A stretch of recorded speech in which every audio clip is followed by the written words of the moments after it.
there. I am here with Linda Arvanitis from Remax All Stars here in Ocala, Florida. And we are actually doing our very first um, session that I have wanted to do, which is to spotlight some of the agents here that I think are some of my absolute favorites Thank you. that have been around for a while. And Linda and I started, our relationship started, what, 2009? Yeah, yeah.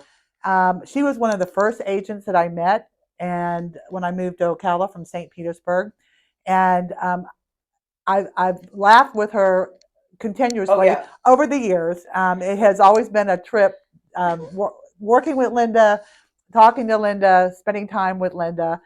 She's just a super pleasure to be around all the time. Thanks. But I yeah, feel the same about you. well, thank you. And we started this crazy ride back in 2009. I remember you Yeah, coming in. You were with Remax then, right? I was. So you've been with Remax how long? Since 2009. Okay, Before so that, I was with a different real estate company in yep, town. okay. And I was with Wells Fargo, That's right. and that's how I met you. And I remember when I first got here, we were both sitting down. We were talking one time about how the market was, and we were both kind of like in shock how there were properties in Ocala that were actually selling for like $50,000. And some were brand new. Yeah. There were spec homes that builders started. Mm-hmm. Maybe they didn't finish them. Some weren't finished. But I remember specifically selling a home, a 4-bedroom, 2-bath home with a walk-in like Roman shower Yep. with travertine tile. And they bought it for 80 grand. Yeah, and 80 grand. the very first loan, and I think I told this once before, the very first loan I did at Wells Fargo was a brand new construction, never lived in house in Marion Oaks, and a mother and daughter bought the property from a defunct builder who had not finished the house. They bought it for about $150,000. They put $150,000 into it, granite, built-in swimming pool, beautiful, never lived in home, and they sold it for $125,000.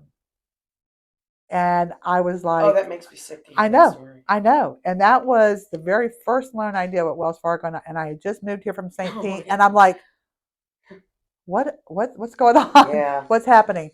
But so kind of going back, and I meant to mention this when we first started the session, but this is What's the name of your show? So this is Closing Connections with Debbie Cowan, and that's one of the things that I wanted to talk about too, is just to make sure that everyone understood the purpose of this video session that we're doing today is not only just to spotlight you as an agent here in Ocala, but also to talk about how you started in the business, let the community get to know you a little bit. But for those that don't, but I know everybody already does know Linda Arvanitis here in town. I have not been on the wall of the post office yet. Yeah, well, but if we mention your name, pretty much everybody knows who That's we're talking nice. about. Yep. Nice to hear. And super in the business. I mean, you're a great agent. You've got so many attributes that I could go on and on about. But when I think about why I chose you to be the first person of this new spotlight of agents, I thought about who was a person that is so influential to the community, to other agents, to the market, to our community here, and your name was the first person I thought of. That is very sweet. And it's a sincere thought too. So tell me, how did you get into this business, and what was your reason for getting into real estate? I was, for many years, I had my own business. I sold environmental control systems for spinal cord injured clients. Oh. And was it sales? Mm-hmm. It was and sales. installation and repair.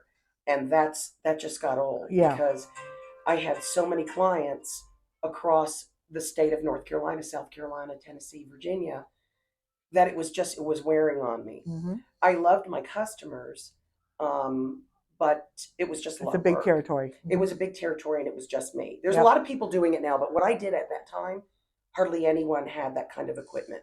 Okay. You could do it now with smart home technology now. Yep. So I decided I wanted to get into real estate because a fellow that I knew went to work at a Remax in Winston-Salem, and I went on board as his buyer agent. That was in 2004. Then we moved here, 2007. Fast forward. And thinking, oh, it's going to be it's going to be really great. good. You ever showed up to a party when the beer and chips are gone? Yeah, that was the market. That was the same market I walked into too. Mm-hmm. Yep. But we made it through. But how do we do it? What got us through the last market conditions? We continue to market ourselves. Mm-hmm. Because your ongoing referral business is always going to be there, and that is really precious to us. Yep. But during times like that, you gotta pretend like you're a brand new realtor, Mm-hmm. and you have to go out and cold call, and you have to go after expired listings, and you have to do whatever it takes. So to everything put that things in you your didn't pipeline. have to do in the last 5 years. I haven't had to do that at all in the last 5 years. Yeah. 2020 was my best year. And 2021 was mine. Mhm. Yep. And who would have thought that we would have been Never. so good and we would have had such great success during a pandemic? Well, I'm going to tell you why. Because we have a great governor, We do. and he Amen. kept the doors open. Yes, he did. Yes, he He did. let us work. Yep. And I'm appreciative of that. yeah, me too. Yeah, but who would have? Even if I weren't a Republican, I would be appreciative of that. Yeah, and But I am. But we are. And ditto. And We yeah. just lost a bunch of viewers. So, but no, that is something that a lot of people are asking me right now. A lot of agents, and one of the things that we're doing here at Prime Lending, every Thursday we're having a coffee chat. Come get a latte, sit down, talk to us about the market, the agents, so we can kind of go over what when you've been doing this for as long as we have, we've seen a lot of stuff. Yeah. And crazy. I wish we weren't having to see this now, because I was hoping we would bypass anything like back in 2008 and 2009 again. But we're here. And so a lot of agents will say, well, what are you doing? What are lenders doing? What can we do? What can we do to partner? What can we do that's different? And I know that a lot of folks get into this business, whether it's on the lending side or whether it's on the agent side, when things are easy and when things are good. And let's face it, the last couple of years, it's been easy. They have been. And good. And so now that it's shifted, it's a little bit shifting. I'm sorry. That's okay. That's a good thing. Yeah, that's right. So now that it's shifted and things are a little bit more challenging, I've always said I've done well in a downturn market. I've actually done better because a lot of people who can't figure out how they need a prospect, how they need to do the cold calls, how they have to go out there and knock on doors again and put the flyers on the doors of, going with the FISBOs, doing all that stuff. They didn't have to do any of that. Right. And so one of the things that I went to a meeting last Monday with all of my executives from Texas. They flew in and they're doing like a visitation across the country, visiting everybody. And they had some really good feedback. And one of the things that I walked away with is they said, for 2023, 1/3 of agents and 1/3 of lenders will exit. That will happen because we both know that prior to that crash at the end of the first decade, 2000, things were flying off the shelves. And realtors were coming in by droves, and so were lenders. And they left when the beer and chips were gone. Right. They did. And if that happens again, I don't know that it's going to be that bad. There are already some foreclosed properties on our MLS right now. But I don't think we're going to see the foreclosures because there's equity. Well, and you're also lenders have become more diligent in who they lend to. And so it's not just, what they used to say, fog and mirror. That plus the fact that if people need to get out for whatever reason, if their income is changing or, the economy, whatever, they can still get out and make money.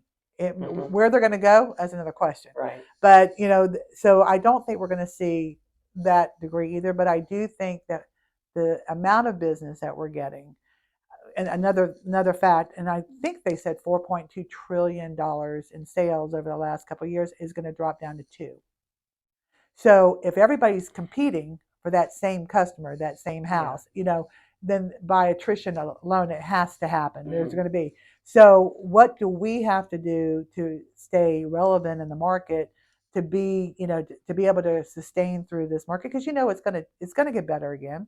It will, and probably sooner than the last time. But think how long it was good. It went bad fast. The fourth quarter of 2010.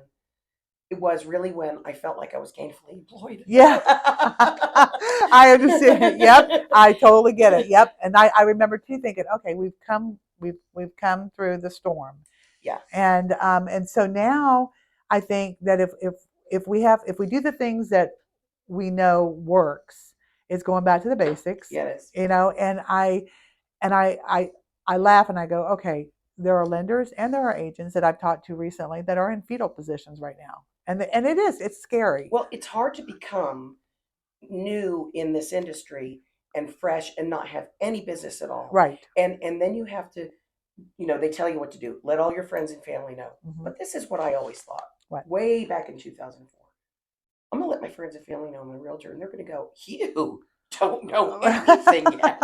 I will not list with you. Right. They're not going to tell you that, but you got to get your feet wet somehow and somehow, and you just got to throw a lot of spaghetti at the wall. Yep. So that, and what do you think is, if you were to advise seasoned agents right now to, that have maybe just been in the market, or just been in the business for like 4 or 5 years, haven't gone through this kind of a situation, what would you tell them? Would you tell them, hey, get out there, knock on doors, do what's going to be important? Work there, referral base. What's going to do it? If they're 4 years in, they've got a referral base. Yep. Now. They're probably turning some homes that they've already sold. But the biggest thing that they should do, honestly, is try not to use your credit cards. Really, try not to use your credit cards. Try to save your money. Yep. Because it could get really dry over the next, I don't know, year. I think the headwinds are going to be bad for at least 6 months. Yeah. I think we're in the headwinds. I don't think it's going to be long, but the prediction for Ocala, and I know you're plugged into what's going on in the finance world and all that. I've read a couple of places where they say that Ocala, Florida, will become one of the least affordable places to live in 2028. That's only 6 years. World Equestrian Center. Because of bringing the world. Big money. Yep. And the housing, the median price will be high. Mm-hmm. And so what does that do to our market? So is it good or bad? I don't know. I don't know, because it's funny, because one of the things I was talking to my regional about the other day was going to the CEP class that I went to the day. They talked about, hits and, the equestrian. I mean, it's big in this market. I mean, it really is. But I wonder, we don't have the business. We're not in a cosmopolitan area, metropolis area, where we don't have the business to support. I mean, today, with first-time home buyers, we've got to make it more affordable for them. Because honestly, if, and I've said this before, and I've seen it really the worst I've ever seen it in the last 6 months. If somebody's making $18 to $20 an hour today, and they have a car payment, that's it. Yeah. That's all they can. I mean, they can't afford. I mean, the days of being able to say I can buy a $150,000, $175,000 house. So what do we have to do? So from the lending standpoint, we're looking at longer term mortgages again. Going with 40 or 50-year term mortgages. Right. We're talking about doing all kinds of things that are going to put home affordability back on the plate. Because right now, if I told you how many pre-approvals I do a week that they don't qualify for anything, it's more than I've ever seen in my career. So we've got to do something to make it so, to your point, with Ocala being a very high expensive market, we've also got to figure out what we're going to do with these folks that, I mean, they're making, unless they're in the medical profession, they're not making a lot of money. Yeah. So I'm not sure. Not enough to cover a mortgage. No, not if the pricing of the home is going to continue to go up. I've got a couple that wants to move here from Tennessee, but they want to rent first. Yeah. And they can't afford, what they can afford is garbage. Yeah. And that's what's scary. I mean, how many landlords have said, I'm selling my house now because I'm going to get it while I can. And there's no place for them to live. I mean, they're getting kicked out of their places. So, I mean, that's, to me, there's a lot of inventory going on now. The houses are sitting a little bit longer. They are. The sellers are getting more realistic and dropping prices. They're helping with concessions. They're doing things that they didn't have to do for the last 2 years. They're doing things they didn't have to do 5 months ago. Yeah. And I'm telling you, I think I have, I was telling somebody the other day, out of 7 contracts, I have 5 that all are 100% seller concessions. So instead of reducing the price of the home to reduce the market, they're doing that, which is smart Yeah, it because is. it's not hurting our market by Right. doing that. Appraisals will stay. Yeah, appraisal Steady. and appraisals are still. I had one yesterday. The house was 235. It came in at 280. So the values are still there. That is really good That news. is very good news. So I mean, that's a It's not for the positive, seller because they want to sell the property, right? and buyers are looking at house prices dropping, And they're and they're they're it, looking at interest rates, and they're but if they can get a house like that and they're already in the black with their equity, and that's a positive. And so and yeah. yeah, so and and that's going to help, because like I think somebody had it out there the other day. If you have a house 6 months ago that you were paying $100,000 over list price, but with a low rate versus what you're paying today with a Mm-hmm. higher rate, you're still coming out ahead. Mm-hmm. So I mean, these rates And guess what? Wait 2 years and and refinance. exactly. Please don't think that this is a lifetime Right, sentence of right. rates. And we all know that's where they come up with refi booms. Mm-hmm. That in fact, when I was at Wells Fargo when I first moved here, that's what carried me through Was the 2 years refis. was the refi boom because thank God, the rates had come down. Mm-hmm. So there are so many opportunities, and that's why on a positive note, trying to keep everything really where people aren't going into a fetal position, to know that this is normal. This is a cycle that we're going to go through. Just try to sustain. Sometimes the lows are lower, but I do but love the highs can be higher. Yeah, but I do love the fact what you said about don't spend your money. Yeah, hold on to it. That's right. Be smart. When you make the money, hold on to it, because it's going to be a little bit tougher. It's going to get dry. It's going to get drier, and you've got to be able to sustain through Right. that. And don't automatically go out and get a job.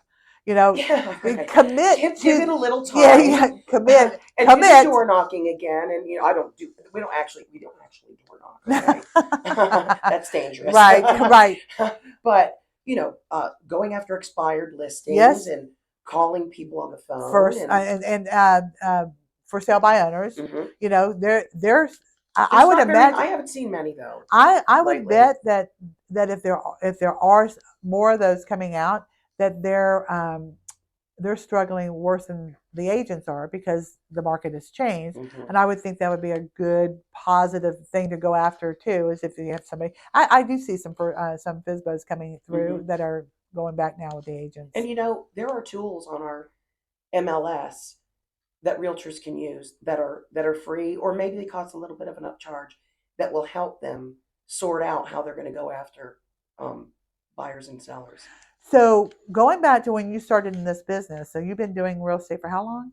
It'll be 20 years. Okay. In 2024. Okay. And out of the 20 years, your percentage of good years was what? What do you think? 50%? 60%? Oh, no, my good years are probably more than 60%. I was going to say, and that's really, the point that we need to bring home. 04 and 05 and 06, I was a new agent, and I worked as a buyer agent, so I was fed leads from my listing team agent. leader, the listing agent. Right. And so I didn't really have to go after anything. And then we moved here, and then I did. It was really tough. Yeah, because you start with nothing.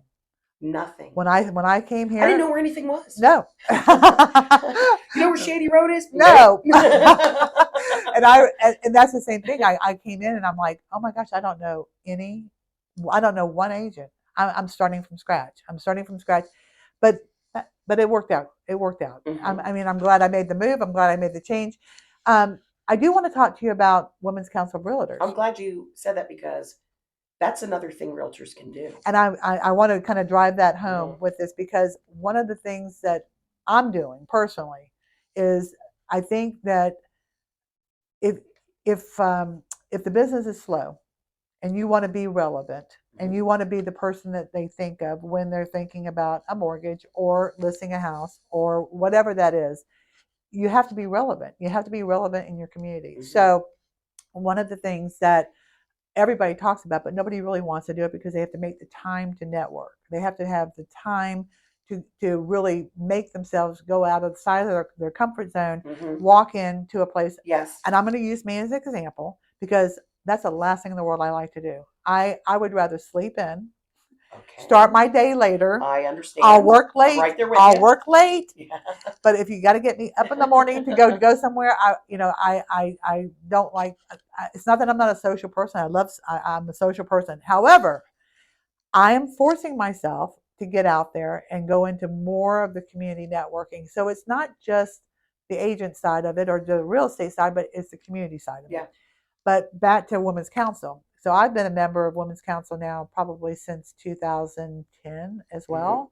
And the friendships, the relationships, the networking that comes along with meeting people, not just for the business, but just also to share best practices with other lenders that are part of it, That's other right. affiliates. We have a great group We do. of lenders. We do, and I think that we have a great group of agents that are there too. That there is a plethora of different experience levels, and I mean there are and people, skill sets. yeah, and there are people that go into Ocala's women's realty that have been like Susan Beville, not Susan Beville. I'm sorry, Susan Smith. No, she's with Foxfire. God, I can't believe I just. She was a president. She was a past president. Susan Beville was a past president. Yeah, but not. But that was a while ago. She had a hip replacement. I had a hip replacement. I know My name is Linda. I know. I know who you are. Golly, I can't believe it. I don't know. So what she goes? But how? But she's been. I mean, how long has the Ocala Women's Realtor? Oh, I believe they chartered in 1986. Okay, so Sherry Meadows was at the right. Sherry Meadows was one of our charter members. Yep. She's a realtor in town with Meadows Realty, Keller Williams. Yep. And she really focused on the fact that Women's Council is about networking with like-minded people and learning leadership, growth, communication. It helps you in your business, in your life, in your community. If you're a member of a church, you'll be more involved because you learn about what leadership means and how much it brings back to you. And networking and relationships is what this business is. It has to be. It has to be. And so going to those events, even if you're Suzanne Alcorn. Suzanne Alcorn, that's right. Golly, I'm sorry. I'm sorry. Sorry, Suzanne. And I know Susan Beville too. Yeah. So, oh my gosh. So when you get involved with Women's Council, it doesn't happen by osmosis. No. You have to get involved. So join a committee. Yep. Here's why I joined Women's Council back in 2008. It was a market that stunk. I wasn't making any income. My income was dropping. My finances were, depleting.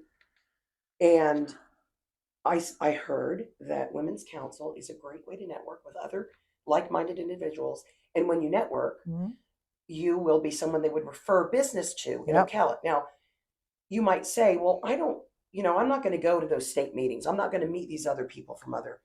Well, you should. Right. Because a lot of times the network covers it. And a lot of times they're free.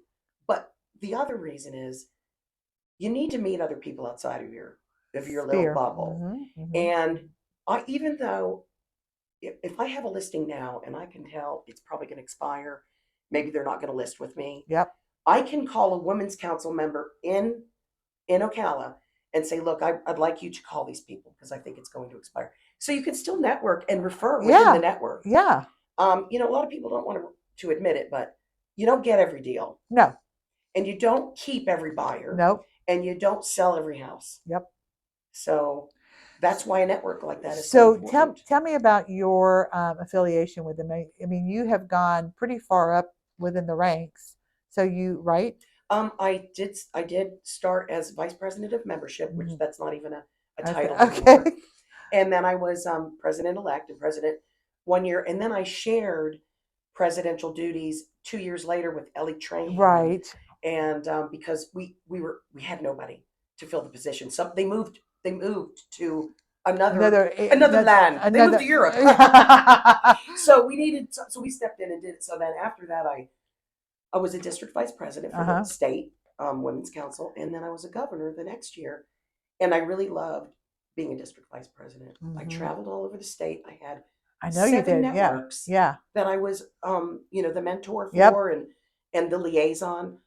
That was my favorite job because I got to meet so many women and men in their own networks, face to face, and talk about the referrals after that. Yep. That is, I'm telling you, it's not a dream. Right. There's a lot of money to be made on referrals in Women's Council. Yep. So is that what you would say is outside of the That's what got me. relationship building. That's what got me there. Okay. I'm sorry, I went all around. Yeah. And I said in 2008 when I started, I did it because somebody told me you'll make more money. And there are stats. Women's Council Yep. has Oh, I know, statistics. and I've seen them. Women's Council members do make more money. Yep. Because of the networking. Yep. But that's why I joined, but that's not why I stay. Why do you stay? I stay because of people like you. Yeah, same here. The camaraderie. Yep. The trust. Yep. That's big. Yep. And it's fun. And it is fun. I mean, typically, and you learn. And you do. I mean, every for those folks that have never been to a meeting and have never gone to see, because I mean, it is a networking event, but there's also a lot of charitable yes. Aspect to it as well. And but there's so much learning. I mean, every single event there's the speakers we get. Yeah, I mean, so I think if I were to say why do I go all the time, because it's not always about the business. No, it really isn't. I mean, a lot of it is relationship. You're right. When you're there, you're not. Who are you thinking about? Who's gonna? Yeah, no. We're not. Yeah, we're not. But I also think that because we're a community amongst ourselves, when you're a member there, that if somebody needs something, or I mean, yes, I think about you with your gal that does the staging. And I thought to myself when I heard you, really pushing her business, and I thought, this is what it's all about. It is. And so, you were helping somebody who was getting new into the industry and into her business, brand new into the, and you took her under your wing and you wanted to help her. Yes. And I thought, again, going back to that's Women's Council. That's Women's Council. And that's also leadership. And yes, it is. And character. And community. Yeah. And community. So I would be a big advocate for anybody, and I do talk about Women's Council all the time. So I would be a big advocate that if you are looking for something with community in mind, of a networking of like-minded people, that you give it a go. You go there and go to one meeting. I mean, I went to one meeting and I was hooked. Right. And that was, I don't know how long. And sometimes it takes a little more than a meeting. Maybe if you're very shy, just try it again, because we're welcoming. It's not cliquish. It's not cliquish. No, it's not. And I think that if you just give it a go, you're going to find that there's so much benefit to going and being part of it. So outside of that, Linda. And thank you. You're a platinum sponsor. I am. For Women's Council. Or Prime Lending is, yes. Prime Lending, yes. Yep, with Prime Lending. And because I kind of am Prime Lending. I mean, just saying. Yes, but we appreciate that. No, and our we have a good team. Partners are really crucial to the growth and development of each network. Yep. Because you're providing our funds to bring in those speakers. Yep. To speak to the folks that join our membership. Yep. And so how many affiliates do you guys typically have in Ocala? Well, it's got to be a percentage, because it needs to be a higher percentage of realtors to affiliates. And that's for that's you. The way, yeah, that's what it's supposed for you. To be. You don't want to go to a meeting and be surrounded by lenders and real estate agents. Right. So right now we are on track. We are now a large network. We haven't been a large network for a long time, and because of the times. Well, and COVID, pandemic, and all that. Yeah. We lost our way, and a lot of people did. Yeah. But now we've got 55 members, and we're on our way to a mega chapter. That's awesome. 75 people is all we need. That's 75 people is all we need. Okay, so that's our goal. We need more realtors to join, so that makes our platinum sponsors very, very happy. Yes, it does. Yes. So 75 is our magic number. And 75 is the magic number for and they just changed over the board to a new yes. Board. Last night we had the installation. It was lovely. It was at the Ocala, at the Marion Cultural Alliance. I thought that's where it was. Ocala I saw the Cultural pictures. Alliance. Yeah. That's it. And it was really beautiful. It was pretty. Yeah, I saw it. I saw the pictures on it. We have a great team coming in 2023. Norris, Maddie, Ashley, and Christy. And Christy. She's my buddy. She lives in my neighborhood. Yeah, Christy. Yeah. So it's a whole new group that's coming in with fresh ideas. And yes, they've got great ideas. They're planning everything. They're going to be smart and fabulous. So so kind of wrapping this up a little bit. Tell me where you see us in 6 months here in Ocala. What do you see? I see the market being a little bit. particularly just kind of like how it is now, but maybe tiny, tiny bit longer on the market. I just think of days on market. Yep. So Yep. longer time on market is what I'm expecting. But I'm going to tell you, But the inventory's back up. inventory is up, but People are still moving buyers are here. skittish Hmm. unless they have to move here. Yeah. But you know what? That's what I like this time of year best. Hmm. If I have a buyer or seller, they're serious. Yeah. Yeah. Yeah. For sure. Nobody wants to look at houses over the holidays No. or put No. it on the market if they don't have to Yeah. move. When's the slow period for real Huh. estate now? But besides, There hasn't been one right. since 2019. Right. But if there were going to be one here, it's definitely not summertime. That's when it's booming here. Yeah.